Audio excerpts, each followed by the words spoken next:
Hello friends, आशा करता हूँ आप सभी चुस्त होंगे, दुरुस्त होंगे और अच्छे होंगे। फ्रेंड्स, आपका सभी का स्वागत है माय मार्केट क्लास के अंदर। फ्रेंड्स, कैसे कि बहुत लोगों के कमेंट्स आ रहे थे और लोगों का ये क्वेश्चन सबसे बड़ा डाउट था, तो मैंने सोचा कि इसको सॉल्व किया जाए। कि लोगों का ये क्वेश्चन है कि वाई शेयर मार्केट में क्यों इन्वेस्ट करना चाहिए, सबसे पहली बात, और शेयर मार्केट कितना सेफ़ है, क्योंकि we have other investment plans and other options also, जैसे कि हम बैंक्स में सेविंग रखते हैं, फिक्स डिपॉजिट रखते हैं, बाकी सारी चीज़ें। तो हम लोगों को वो क्यों करना चाहिए, शेयर मार्केट कितना सेफ़ है और शेयर मार्केट में इन्वेस्टमेंट करना कहाँ तक सही है। तो कुछ ऐसे ही डाउट्स थे, तो उन डाउट्स को सॉल्व करने के लिए मैंने सोचा कि आप लोगों को एक वीडियो बना दिया जाए उसके रिगार्डिंग। तो फ्रेंड्स, जैसे कि शेयर मार्केट कितना सेफ़ और क्यों करना चाहिए, तो इन्हीं क्वेश्चंस के साथ हम आगे बढ़ेंगे और आपको मैं बताने की कोशिश करूँगा एज़ पर माय नॉलेज कि शेयर मार्केट क्यों और कितना सेफ़ है। तो फ्रेंड्स, शेयर मार्केट से पहली बात तो सबसे पहले कि शेयर मार्केट के कुछ मिथ्स इन द सेंस कि लोगों का कहना है कि शेयर मार्केट में पैसा बहुत डूब जाता है, सभी लोगों का नुकसान होता है और शेयर मार्केट बहुत ही ख़तरनाक है। बहुत सारी ऐसे चीज़ें शेयर मार्केट में चलती हैं शेयर मार्केट के रिगार्डिंग। तो फ्रेंड्स, जैसा कि मैं बता रहा हूँ, सर पहले का ज़माना था, जो 10 साल 20 साल पहले जिस टाइम केतन पारेख का स्कैम हुआ था, हर्षद मेहता आप सभी जानते होंगे, उनका स्कैम हुआ पड़ा था। पहले सर रूल्स एंड रेगुलेशन इतने नहीं थे, 1992 से पहले सेबी वगैरह नहीं थे, गवर्नमेंट इसमें इतना ज़्यादा इन्वॉल्व नहीं थे। तो उस समय का मैं समझ सकता हूँ कि बहुत सारा प्रॉब्लम था। और उस समय सर पेपर फॉर्मेट में शेयर मार्केट चलता था और उसमें ट्रेडिंग का जो साइकिल तो T+15 था। मतलब हम लोगों ने कोई अगर शेयर बुक किया हुआ है तो T+15 आज और +15 डेज में वो शेयर ट्रांसफ़र होते थे। तो कई बार पेपर गुम जाता था, नहीं मिलता था, इसकी वजह से बहुत सारा प्रॉब्लम। लेकिन nowadays we are in the digital age friends. तो आजकल तो सब कुछ ऑनलाइन होता है, एवरीथिंग इज सेफ्ड, सेबी बन चुकी है एंड NSE BSE गवर्नमेंट के रेगुलेशंस हैं। तो बहुत कुछ सेफ़ हो चुका है। और जैसे हम सेविंग अकाउंट अपने बैंक में पैसे रखते हैं, वैसे डीमेट अकाउंट में हमारे शेयर ट्रांसफर जाते हैं। तो ये आपको बताना बहुत ज़रूरी था कि शेयर मार्केट का पहले और अभी का क्या कंपैरिजन है। अभी सब कुछ ऑनलाइन है फ्रेंड्स, तो it's way far better than that. और पहले T+15 था, अब T+2 का साइकिल चलता है। मतलब हमने कोई भी ट्रेड इनिशिएट किया है, कोई शेयर परचेस किया, हम लोगों ने खरीदा है, तो हमारे ट्रेडिंग अकाउंट में T+2 ट्रेडिंग +2 डेज में आ जाता है। तो ये बहुत ही अच्छी चीज़ है। और अभी तो लेटेस्ट न्यूज़ और बातचीत इस पर ऐसी भी चल रही है कि इसको T+2 से हटा के T+1 कर दिया जाए, मतलब ट्रेड डे के +1 डेज में हमारे पास हमारे शेयर डीमेट अकाउंट, जैसे हमारे पास सेविंग अकाउंट में से फ्रेंड्स पासबुक होता है, उसमें हमारे पैसे दिखते हैं, वैसे ही डीमेट अकाउंट जो होता है उसमें हमारे शेयर्स दिखते हैं, वो भी एक टाइप का पासबुक ही है। ठीक है फ्रेंड्स, तो चलिए अब उस क्वेश्चन पे चलते हैं कि वाई शेयर मार्केट। तो ये हमारी नॉर्मल स्क्रीन है, इस नॉर्मल स्क्रीन में हम देखेंगे फ्रेंड्स, अब इन्फ्लेशन एक महंगाई है, जैसे कि आप अभी सामने स्क्रीन पे वड़ा पाव और चाय देख रहे हैं। तो फ्रेंड्स, मतलब आज से 4 साल 5 साल पहले, कुछ टाइम पहले तक जब हम लोग स्कूल्स में थे, तो मुझे जहाँ तक अच्छे से याद है कि हम लोगों का ये जो एक वड़ा पाव है, एक वड़ा पाव और चाय का पीने का कॉस्ट, एक वड़ा पाव तकरीबन 10 रुपये में आ जाता था और एक चाय 5 रुपीज़ to 6 रुपीज़ में आते थे। मतलब 20 रुपये के अंदर 20 रुपीज़ में हम लोगों का नाश्ता हो जाता था। लेकिन फ्रेंड्स, अगर आज मैं बताऊं तो अगर आपको वड़ा पाव खाना हो 13 रुपये से तो स्टार्ट ही होता है, 13 to 20 रुपीज़। और कटिंग चाय तो आपको भी पता 10 रुपये से स्टार्ट होती है और नॉर्मल वैसे चली जाती है। तो मेरे बताने का ये मतलब है फ्रेंड्स कि महंगाई अपने इंडिया में जो महंगाई है वो तो बढ़ ही रही है फ्रेंड्स। तो महंगाई का जो रेट है, जैसे भी अभी ये स्क्रीन पे हम लोग देख रहे हैं, the inflation rate is in 6.69%। ये फ्रेंड्स, ये मतलब हमारा एवरी ईयर इन्फ्लेशन जो रेट है वो 6.69% है। गूगल पे से आप देख सकते हैं, चाहे तो आप भी ये सारे डिटेल्स चेक कर सकते हैं। तो इसका कहने का ये मतलब है कि अगर हम लोग अपने बैंक में कोई पैसा रखते हैं, ठीक है, सपोज़ आपने अगर 100 रुपये रखा है, तो इन्फ्लेशन के वजह से अगले ईयर अगर आपको यूज़ करना है उस पैसे को, तो आपके पास एटलीस्ट 106 रुपया होना चाहिए, तब उस पर्टिकुलर चीज़ को आप परचेस कर सकते हो। कोई प्रोडक्ट हो 100 रुपये का, तो नेक्स्ट ईयर वो 106 का हो जाता है, 106 रुपये का। पहले बेसिक फंडा मैं आपको बता देता हूँ। हम मतलब मिडिल क्लास लोग जो हम लोग हैं, हम लोगों का ये थिंकिंग होता है कि यार हम लोगों के घर में ना सर सेविंग का बहुत अच्छा कल्चर है। हम लोग सेव करते हैं, मम्मी को, हमारे घर में जो लेडीज़ हैं, हमने सबको देखा हुआ है कि वो पैसे को घर में सेव करते हैं, मतलब गल्लों में पिगी बैंक्स होते हैं, सेविंग अकाउंट में हम लोग सेव करते हो। तो लेकिन फ्रेंड्स, आपको एक चीज़ बात बताना मैं चाह रहा था कि हमारा जो सेविंग अकाउंट है ना, सेविंग अकाउंट के अंदर हम लोग जो पैसा रखते हैं उसके ऊपर हम लोगों को सेविंग अकाउंट पे फ्रेंड्स 3 to 3.5% का हम लोगों को इंटरेस्ट पर एनम मतलब 1 साल के अंदर, 1 साल तक अगर हम लोग को पैसा रखेंगे तो हम लोगों को उस पैसे के ऊपर 3% का हम लोगों को रिटर्न मिलता है, 3 to 3.5%। कई बैंकों में जो छोटे स्मॉल कॉर्पोरेशन फाइनेंस बैंक है वो 4% तक भी सेविंग में देते हैं, बट ये मैक्सिमम है फ्रेंड्स, एक ईयर में आपको इतना रिटर्न। इसके बाद कई लोगों को मैंने देखा है कि वो फिक्स डिपॉजिट करते हैं। तो फिक्स डिपॉजिट में जैसे कि अभी ये स्क्रीन पे आप देख रहे हैं, ये बैंक बाज़ार पॉलिसी का एक डाटा है उनके रिसर्च के हिसाब से। तो यही मोटा मोटा यही है फ्रेंड्स। अगर हम लोग यहाँ पर देखेंगे, ये फिक्स डिपॉजिट के रिटर्न्स है। यूनियन बैंक हम लोगों को 5.40%, 5 to 5% कैनरा बैंक देता है, एक्सिस बैंक 5.40 देता है और स्टेट बैंक 5.30% देता है एवरी ईयर में। साल भर में हम लोग इतना पैसा रखते हैं तब हमको जाकर इतना पैसा मिलता है। 100 रुपये लेके चलते हैं, वीडियो में जितनी भी बातें करेंगे तो 100 रुपये की बात करेंगे। तो ठीक है, 100 रुपये अगर हम लोगों ने फिक्स डिपॉजिट सेविंग अकाउंट में किया तो आपको 3% इंटरेस्ट मिल रहा है। मतलब साल भर में आपका वो 100 रुपये बढ़ के 103-104 रुपये हो जाएगा। और फिक्स डिपॉजिट जिसमें पैसा नहीं निकाल सकते, आपको फिक्स करना पड़ता है पैसा, उसमें आपको 5.40% हाईएस्ट दिखा रहा है यूनियन बैंक का। और ये थोड़े बहुत ऊपर नीचे तक मैक्सिमम हम लोग 6% लेके चलते हो। तो 6% मतलब आपका 100 रुपया एक साल बाद 106 रुपया हो जाएगा। लेकिन फ्रेंड, जैसा कि हमें अभी पिछले स्लाइड में हम लोगों ने देखा था कि ये देखिए इन्फ्लेशन कितना है, 6.69% है फ्रेंड्स। मतलब अगर आपने एफडी में भी पैसा रखा है तो 6% तो आपका इन्फ्लेशन ही है। अगर 6 रुपये से महंगाई बढ़ रही है और एफडी में मैक्सिमम 5.540% मिल रहा है, बट हम 6% पकड़ के चलते हैं लमसम, तो आपको एक्चुअल आपका जो रिटर्न्स है वो हमारा 6% था और हमारा जो इन्फ्लेशन है वो भी 6% है। इसका मतलब कि हमने कुछ कमाया नहीं फ्रेंड्स, हमारा इन्फ्लेशन ने हमारे रिटर्न्स को एडजस्ट कर दिया है, हमारा पैसा बढ़ा नहीं फ्रेंड्स, वहीं का वहीं है। आपको ईयरली 4-5% देते हैं तो कहाँ पर। एक रिपोर्ट में सर्वे पढ़ रहा था फ्रेंड्स, उसमें ऐसा लिखा हुआ था कि हमारा जो बैंक में पैसा देता है, चाहे वो कोई भी फाइनेंशियल इंस्टीट्यूशन हो, 90% पैसा घूम फिर के डायरेक्ट और इनडायरेक्ट वेज से शेयर मार्केट में ही इन्वेस्ट होता है। आपने म्यूचुअल फंड सुना होगा, फिर बड़े बड़े इंस्टीट्यूशनल इन्वेस्टर्स होते हैं। तो ये सारा पैसा सर हमारा पैसा ही घूम फिर के इन्फ्लेशन रेट को देखते हुए शेयर मार्केट में ही सारे बैंक्स और इंस्टीट्यूशनल इन्वेस्ट करते हैं। बहुत बड़े बड़े इन्वेस्टमेंट्स हैं, जैसे कोटक महिंद्रा बैंक हो गया, ICICI बैंक हो गया, UTI म्यूचुअल फंड्स हो गए, बहुत सारा पैसा, फिर LIC भी होगा। बहुत इनको सर शेयर मार्केट की दुनिया में इंस्टीट्यूशनल इन्वेस्टर्स कहते हैं। ठीक है, तो ये एक फंडा है। तो इसका ये मतलब हो गया कि बैंक में हम लोग जो पैसा रखते हैं सेविंग अकाउंट में, उसमें मिलता है 4%, फिक्स डिपॉजिट पर रखते हैं उस पर मिलता है हम लोगों को 5.4%। फिर अगला इन्वेस्टमेंट आ जाता है कि हम लोग हम लोगों ने घरों में सुना है कि हम लोग गोल्ड बना के रखते हैं और उसको एज ए इन्वेस्टमेंट भी हम लोग देख के चलते हैं। लेकिन फ्रेंड्स आपको मैं बताऊँ, ऑन एन एवरेज गोल्ड, हाँ मंदी के समय में, रिसेशन के पीरियड में गोल्ड अच्छा रिटर्न्स देता होगा, बट अगर हम लोग लॉन्ग टर्म में देखें तो गोल्ड फ्रेंड्स मैक्सिमम, अगर हम लोगों को मैक्सिमम मैं बोल रहा हूँ, वो भी मिनिमम नहीं बोल रहा हूँ, मैक्सिमम हम लोगों को 10% का ही रिटर्न जनरेट करके देता है, वो भी मैक्सिमम है। तो ये गोल्ड का है। और गोल्ड के लिए वैसे भी सर आप 100, 200, 1000, 500 में नहीं कर सकते, आपको हैवी इन्वेस्टमेंट लगता है, जो कि पॉसिबल नहीं है। हमारे पास उतना अगर पैसा होता है तो कि हम लोग मिडिल क्लास और लोअर मिडिल क्लास फैमिली में क्यों आते हैं। ठीक है, हाँ थोड़े बहुत गोल्ड बनाते हैं, उसके ऊपर भी आपके मेकिंग चार्जेस लगते हैं, प्योर गोल्ड तो होता नहीं है। आपने अगर सोने का हार बना लिया, ब्रेसलेट बना लिया, तो उसके ऊपर सर आप कभी ध्यान दोगे तो मेकिंग चार्जेस भी लगता है। मतलब जो गोल्ड का प्राइस है वो प्लस मेकिंग चार्जेस, तो अगर आप उसको कैलकुलेट करोगे तो गोल्ड में जो आपका रिटर्न बनता है, अगर इन्फ्लेशन को एडजस्ट करो जो 6%, 6.60% इन्फ्लेशन, तो गोल्ड से इतना ज़्यादा इन्वेस्ट करने के बाद भी हार्डली आपको 3 to 2% का रिटर्न मिलता है। इसके बाद कई लोग बोलते हैं कि रियल स्टेट में भी हम लोग कर सकते हैं, रियल स्टेट का अच्छा ऑप्शन है। तो रियल स्टेट में सर आप कितना कर सकते हैं, आपको अगर एक छोटा सा प्रॉपर्टी भी लेना होगा तो आपको लाखों रुपए में इन्वेस्टमेंट करना पड़ता है। और रियल स्टेट का भी अगर मैं आपको बताऊं, रियल स्टेट का भी अगर आप लास्ट 30 ईयर का डाटा देखेंगे तो लास्ट 30 ईयर्स में रियल स्टेट ने हम लोगों को 12 to 14 मैक्सिमम रिटर्न जनरेट करके दिया। सर मैं मैक्सिमम बोल रहा हूँ, और अगर एवरेज करेंगे तो ये और भी कम हो सकता है। तो ये है, तो इतना तो अब हम लोगों ने समझ गया है कि अगर हम लोग बैंक में पैसा रख रहे हैं तो बैंक में जो सेविंग अकाउंट में पैसा रख रहे हैं, सेविंग अकाउंट में तो इन्फ्लेशन एडजस्ट करने के बाद पैसा आ नहीं रहा है, उल्टा हमारी पॉकेट से जा रहा है, क्योंकि 6% इन्फ्लेशन है और सेविंग में हमको मिलता है 3, 3.5, 4% पैसा। फिक्स डिपॉजिट में पैसा और इन्फ्लेशन को एडजस्ट करने के बाद हम लोगों को जीरो रिटर्न्स कुछ भी नहीं मिलते। उसके बाद अगर हम लोग देखेंगे गोल्ड के अंदर भी हैवी इन्वेस्टमेंट है और उतना रिटर्न नहीं है, मैक्सिमम 7 to 8%, 10%, 12% के आसपास हम लोगों को रिटर्न जनरेट करता हुआ देखने को मिलता है यूजुअली जनरली।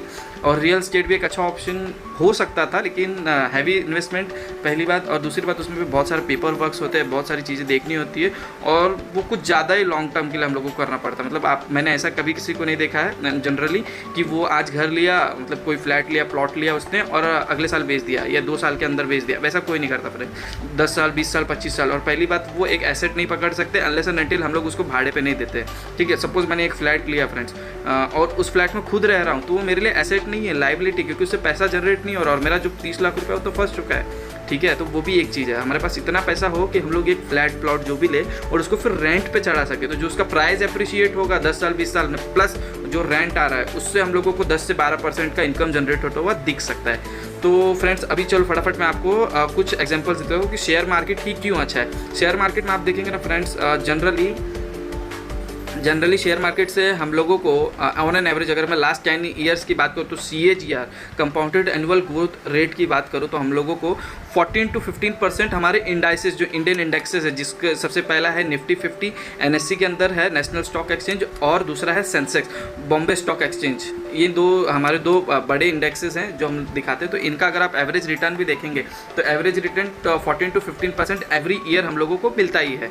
ठीक है फ्रेंड्स, तो वो एक ऐसे होगा। तो अभी शेयर मार्केट में इन्वेस्ट करने के लिए सबसे पहले हम लोग इसका पास देख लेते हैं, क्योंकि देखिए सर, कोई भी काम करते हैं तो पहले, जैसे हम लोग पढ़ाई भी करते हैं तो प्रीवियस ईयर क्वेश्चन पेपर देखते हैं ना, तो इन्वेस्टमेंट है तो हम आपको प्रीवियस ईयर दिखाते हैं। जैसे फ्रेंड्स एक है विप्रो, अगर विप्रो की बात करें तो इसने एक डे के अंदर अपने को 0.32% हम लोग को रिटर्न्स दिया, जैसे कि आप यहाँ पर देख सकते हैं। 1 मंथ में डाउन है, 1 मंथ में इसने 9.20%, 6 मंथ में इसने हम लोगों को 53%, सेविंग एंड FD में हम लोगों को 5 to 6% ईयरली मिलता है। लेकिन विप्रो में देखिए सर फ्रेंड्स, जिसने अगर 1 साल तक 6 महीने तक भी होल्ड किया है खरीद के, 53% का रिटर्न दिया है। अगर ईयर टिल डेट बात करें, मतलब जनवरी से अब तक के महीने में 65% रिटर्न, और इसको अभी मैं 5 ईयर कर देता हूँ फ्रेंड्स, 257%। 5 ईयर में मतलब आपका पैसा डबल से भी ज़्यादा हो गया। अगर आपने 10,000 लगाया है तो 10,000 × 2, ठीक है फ्रेंड्स, मतलब 257%। और अगर मैक्सिमम चार्ट देखेंगे तो माइंड ब्लोइंग। अभी यही अगर आप रिटर्न्स देखेंगे फ्रेंड्स, तो ये देखिए रिटर्न्स, ये 4,549 4,000%, लगभग 4,500% का इसने रिटर्न दिया अभी कितने साल में फ्रेंड्स। अगर मैं आपको ये दिखाऊं, 1 मिनट, ये देखिए, ये अपन चलते हैं ये सन 2000 में अगर किसी ने विप्रो में इन्वेस्ट किया होता तो एक शेयर का प्राइस अप्रॉक्सीमेटली 100 रुपीज़ चल रहा था, और जो कि आज है 641, तो ये आपका हो गया 1300% का रिटर्न हो गया फ्रेंड्स। तो यही मैं बात बोल रहा था, अगर आपने विप्रो में उस टाइम अगर 1000 रुपये भी, देखो बोलते क्या यार उस टाइम 10,000 बहुत ज़्यादा होता है, लोगों से मैंने सुना है, मैंने केस स्टडीज़ पढ़ी हैं कि जिस सन 2000 में लोगों ने विप्रो में जिसने 10,000 लगाया था उसका 700 करोड़ हो गया। तो लोग बोलते हैं कि किसके पास है 10,000 रुपये, उस टाइम किसके पास नहीं होता था फ्रेंड्स। 10,000 नहीं होते थे, 100 रुपये तो होते थे। अगर आपने 100 रुपये भी लगाए होते उस टाइम पे, 100 रुपये में आपको मिलता उस टाइम एक शेयर। लेकिन इसके ऊपर भी शेयर, और शेयर मार्केट में सबसे बड़ी बात क्या है फ्रेंड्स कि हम लोग जो शेयर्स लेते हैं उसके ऊपर भी हम लोगों को डिविडेंड मिलता है। मतलब हम लोग शेयर होल्डर है, कंपनी के ओनर्स हैं, तो हम लोगों को डिविडेंड मिलता है उनके क्वार्टर टू क्वार्टर बेसिस। फिर उनका राइट्स होता है, स्प्लिट होता है, बोनसेस मिलते रहते हैं। तो ये भी हमारा वैल्यू एडेड अप्रिशिएट ही होता है। उसके बाद अगर हम लोग अगली कंपनी देखें, ये तो हो गया एक शेयर। अभी आप बोलोगे कि अरे 1-2 शेयर आपने दिखा दिया है, वैसे नहीं होता। शेयर मार्केट है, आपने एक दिखा दिया, एक बढ़ गया तो क्या ज़रूरी है मैंने जो शेयर लिया वो भी बढ़ेगा। तो फ्रेंड्स ऐसे केस स्टडीज़ के ना शेयर मार्केट में भरे पड़े हैं, मतलब बहुत सारे शेयर्स है। फॉर एग्जांपल विप्रो मैंने दिखा दिया, इन्फोसिस है, ये देखिए। अगर मैं आपको लास्ट 5 ईयर्स का रिटर्न दिखाऊं, इसका भी 227% रिटर्न है फ्रेंड्स। अगर ईयर टिल डेट भी बात करूँ, इस साल में अब तक जनवरी से लेके 34% रिटर्न दे दिया है। आपका फिक्स डिपॉजिट या हमारा फिक्स डिपॉजिट कितना रिटर्न देता है फ्रेंड्स? 6% मैक्सिमम देता है। ठीक है, ये एक बात हो गई। फिर मैंने आपको विप्रो दिखाया, इन्फोसिस दिखाया, ये देखिए एमआरएफ का अगर मैं 5 साल का चार्ट खोलूँ, ये देखिए 56% यहाँ पे दिखा रहा है। मैक्सिमम देख लीजिए 4095% रिटर्न एमआरएफ ने किया है। और आपको एक इंटरेस्टिंग बात बताऊँ फ्रेंड्स, सन 2000 में, ये देखिए मैं थोड़ा 2000 के आसपास लेके जाता हूँ, एक एमआरएफ के शेयर का प्राइस था 700 रुपीज़, अप्रॉक्सीमेटली 800 रुपीज़ आप पकड़ सकते हैं। और आज देखिए फ्रेंड्स, एक एमआरएफ के शेयर का प्राइस, एक मिनट, ये एक एमआरएफ के शेयर का प्राइस है अप्रॉक्सीमेटली 80,000 रुपीज़ एक शेयर का प्राइस। उस टाइम वो 800 रुपीज़ पे था। तो फ्रेंड्स अगर उस टाइम आपने एक शेयर भी लिया होता, तो अभी आप बोलोगे सर आप उस टाइम बोल रहे हो, सर ये शेयर मार्केट कभी थमता नहीं है। बिजनेसेस, अगर आपको लगता है कोई बिजनेसेस आने वाले 10 साल में भी रहेगा तो वो रुकने वाला नहीं है। अगर वो आने वाले 10 साल 20 साल भी चलेगा तो उसका बिजनेस बढ़ेगा, तो शेयर मार्केट में भी उसका शेयर का प्राइस बढ़ेगा ही फ्रेंड्स। ये एमआरएफ देख लिया हम लोगों ने। उसके बाद आप टाइटन देख सकते हैं, हमारा जो एस इंजेसर है, मतलब अपने इंडिया के, ये आप इनको देख लीजिए, इनका नाम आप मतलब शेयर मार्केट की जर्नी में हमेशा ही सुनते रहेंगे। ये है राकेश झुनझुनवाला सर। इन्होंने, इनकी कहानी ऐसे चलती है कि इन्होंने अपना जो लाइफ का शुरुआत किया था शेयर मार्केट में 5000 रुपीज़ से किया था। और फ्रेंड्स आपको ये जानकर बहुत अच्छा लगेगा कि 5000 रुपीज़ से स्टार्ट करने के बाद इन्होंने ट्रेडिंग किए, इन्वेस्टिंग के, वैल्यू इन्वेस्टमेंट पे इन्होंने बहुत ज़्यादा ध्यान दिया है। तो आज के डेट में इनका जो नेटवर्थ है, नेटवर्थ 3000 करोड़ का है friend, from the beginning of 5000। तो इनका टाइटन कंपनी में राकेश झुनझुनवाला ने इस पॉइंट पे, अगर ये 5 डेज़ की बात करूँ तो 3% रिटर्न, 1 मंथ में इसने 14% रिटर्न दे दिया है, 6 मंथ में 38% दे दिया है, ईयर टिल डेट मतलब जैन मंथ से अब तक 38%, और फ्रेंड्स 1 ईयर में 84% का रिटर्न दिया है, 54%। 5 ईयर्स में इसने 400% का रिटर्न दे दिया है फ्रेंड्स। इसका मतलब अगर आपने 100 रुपया लगाया होता तो आपका वो 100 रुपया 400 हो गया होता, 1000 रुपया 4000 हो जाता, 10,000 40,000 हो जाता। और मैक्सिमम चार्ट देखेंगे तो माइंड ब्लोइंग 50,000% का रिटर्न इसने दिया है टाइटन ने। ठीक है फ्रेंड्स, अभी इसके आगे हम लोग देखेंगे, इनको आप पहचान लीजिए। जैसे ये हो गए अपने इंडियन शेयर मार्केट में बहुत से लोग इनको फॉलो करते हैं, राकेश झुनझुनवाला हो गए।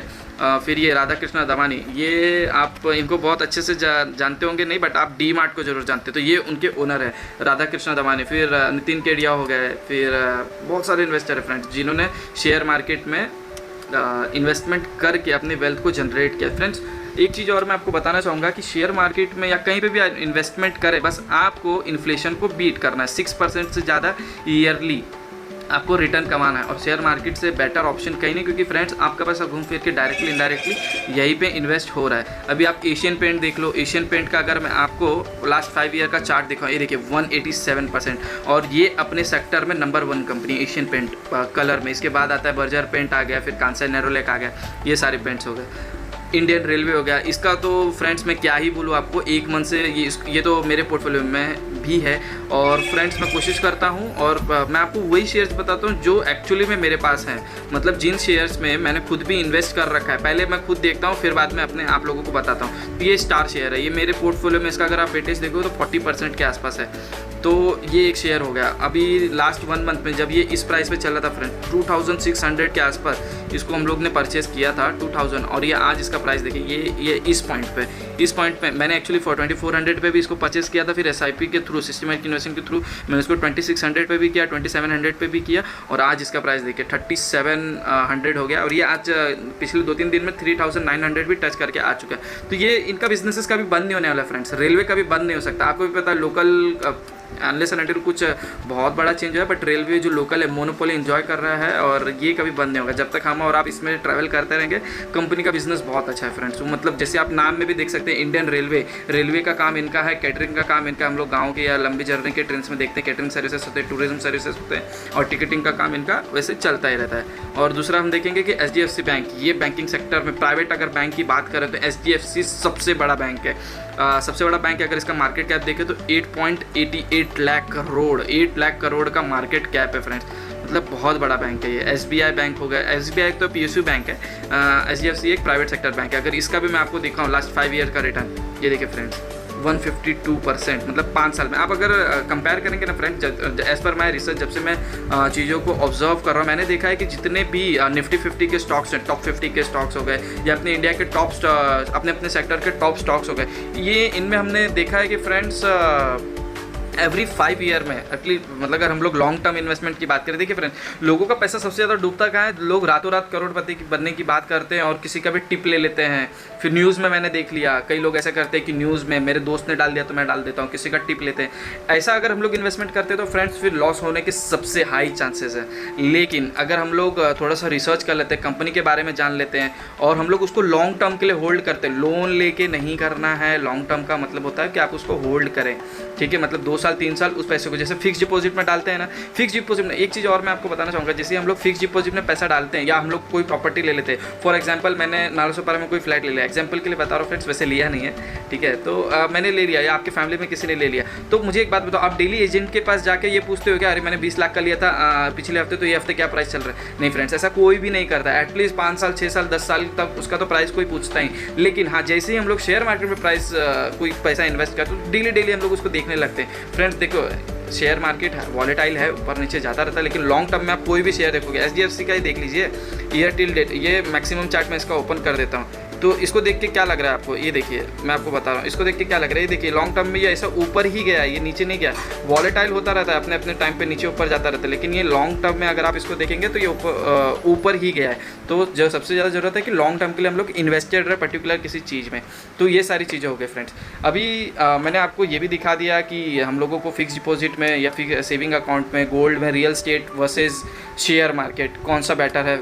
नो डाउट शेयर मार्केट में इन्वेस्टमेंट करना और लॉन्ग टर्म तक इन्वेस्टमेंट करना, इट्स रियली वेरी गुड। अब चाहूँगा, मैं बताना चाहूँगा, मेरा पर्सनल एक्सपीरियंस भी है। लोगों का ऐसा बोलना होता है, जब मैं लोगों से बात करता हूँ तो लोग ऐसा बोलते हैं कि सर शेयर मार्केट में अगर इन्वेस्ट करेंगे तो पैसा, मतलब जैसा आप भी बता रहे हो कि मार्केट वॉलेटाइल है, पैसा डूब सकता है। फ्रेंड्स एक चीज़ आप नोटिस कीजिए, जैसे मैंने आपको इन्फ्लेशन बताया और आप अगर पैसा अपना सेविंग अकाउंट, फिक्स डिपॉजिट या किसी और इंस्ट्रूमेंट्स में रखते हैं तो पैसा डूब सकता है। आप ऐसा बोल रहे हो शेयर मार्केट में, लेकिन मैं आपको एक बात बताऊँ, अगर आप अपना पैसा सेविंग अकाउंट बैंक्स में अगर रख रहे हैं, ऐसे ही पड़ा हुआ लाख लाख 2-2 लाख रुपये ऐसे ही आपके बैंकों में पड़ा हुआ है, तो वो पैसा अगर शेयर मार्केट में सर आपका पैसा लॉस हो सकता है, देयर इज अ चांसेस कि you may loss your asset. But अगर आप अपना पैसा सेविंग अकाउंट में रखें तो 100% पैसा लॉस ही हो रहा है अगर हमें इन्फ्लेशन को कंसीडर करें। इसका मतलब कि अगर आपने 100 रुपये अपने बैंक में रख रखा है ऐसे ही, तो अगले साल तो इन्फ्लेशन 6% है, तो पैसे की तो कीमत घट रही है ना।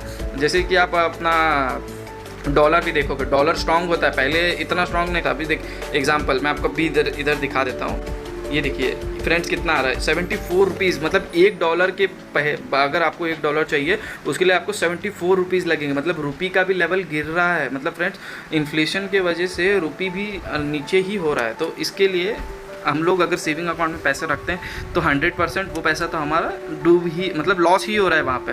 और इन शेयर मार्केट अगर हम लोग देखिए फ्रेंड्स, अगर आप थोड़ी बहुत, मेरा सबसे बड़ा फोकस यही होता है कि कोई भी चीज़ अगर हम लोग करें तो 100% पहले एफर्ट। देखिए पैसा किसको कमाना है, मुझे कमाना है, आपको कमाना है। तो अगर पैसा हमको कमाना है तो थोड़ा बहुत एफर्ट तो देना पड़ेगा ना, फ्री में कुछ नहीं मिलता फ्रेंड्स। अगर हम लोग उस कोट की बात करें कि life is all about give and take, तो सबसे पहले इस फ्रेज में गिव आता है फ्रेंड्स। तो आपको कुछ ना कुछ तो देना पड़ेगा, तब लाइफ आपको लौटाती है वापस। तो गिव सबसे पहला है, उसके टेक है। तो पहले देने की आदत डालिए, एफर्ट दीजिए, सीखने की कोशिश कीजिए। और वो कैसे करना है वो हमारे साथ जुड़ के आप धीरे धीरे, हम इसी फेज में ऐसे ही आपके क्वेश्चंस के डाउट लाते रहेंगे। तो share market is no doubt it's good instrument, but वही है कि आप किसी का टिप ना ले, रूमर्स पे ना जाए, चीज़ों को सीखें और कैसे किसी कंपनी के डाटा को एनालाइज करते हैं, उसका प्रॉफिट कैसे देखते हैं, PNL कैसे देखते हैं, बैलेंस शीट कैसे देखते हैं, अच्छे स्टॉक्स कौन से हो सकते हैं। और मोस्ट प्रोबेबली पेनी स्टॉक्स के पीछे रिटेल इन्वेस्टर का सबसे बड़ा प्रॉब्लम क्या है सर मालूम है? अभी जैसे फॉर एग्जाम्पल यस बैंक, अभी देखिए अभी रिटेल इन्वेस्टर को सबसे ज़्यादा फैसिनेटिंग लगेगा कि अरे यार यस बैंक तो मेरे यहाँ पर भी है, मैंने देखा है, इसका ऑपरेशन चल रहा है, बहुत बड़ा बैंक है और 12 रुपये में मिल रहा है, चलो इसको परचेस कर लेते हैं। लेकिन फ्रेंड्स ऐसा नहीं करना है, कभी भी गलती से नहीं करना है। 12 रुपये पे क्यों है? अगर देखिए मैं इसका मैक्सिमम चार्ट अगर आपको खोल के बताऊँ, ये देखिए ये मैक्सिमम चार्ट मैंने आपको खोल दिया, ये देखिए फ्रेंड्स, ये रहा यहाँ पर फॉल बैक, ये इस पॉइंट पर, मतलब यस बैंक इस पॉइंट से गिरकर अभी 12 रुपये पे आ गया। कितना % लॉस हुआ है देखिए इसके अंदर, ये 90% से ज़्यादा ये स्टॉक टूट चुका है फ्रेंड्स। तो ये क्यों टूटा, ये सब हम लोगों को, बीइंग अ इन्वेस्टर हम लोगों को ये सब पता होना चाहिए, ना कि हम ब्लाइंडली इन्वेस्ट करें। तो स्टे ट्यून्ड। आशा करता हूँ कि आप सभी को ये समझ में आया होगा कि हमें फिक्स डिपॉजिट में करना है या फिर सेविंग में, मतलब बेटर वे ऑफ इन्वेस्टमेंट क्या है। और बाकी बैलेंस शीट वगैरह प्रॉपर स्टडी करते रहिए। Thank you so much. आशा करता हूँ कि आपको ये कंटेंट समझ में आया होगा और ऐसे ही बने रहिए। Thank you so much.